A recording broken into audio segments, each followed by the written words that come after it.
गायत्री मन्त्रेण वात्रान् प्रोक्षयेतो धेनवाः अमृते कृत्यो सत्यङ्गपरतेन परिसञ्जामि नैवेद्यं निवेदयामि।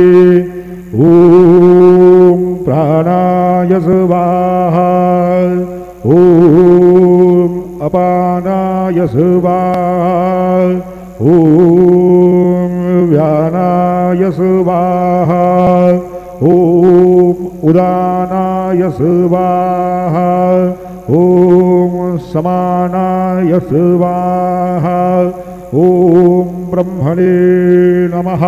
नैवेद्यमध्ये पानीयं समर्पयामि पुनर्नैवेद्यं निवेदयामि। ॐ प्राणाय स्वाहा ॐ अपानाय स्वाहा ॐ व्यानाय स्वाहा ॐ उदानाय स्वाहा ॐ समानाय स्वाहा ॐ ब्रह्मणे नमः। नैवेद्यं समर्पयामि हस्तप्रक्षालनं समर्पयामि मुखप्रक्षालनं समर्पयामि। सद्गुरु साईनाथ देवताभ्यो नमः।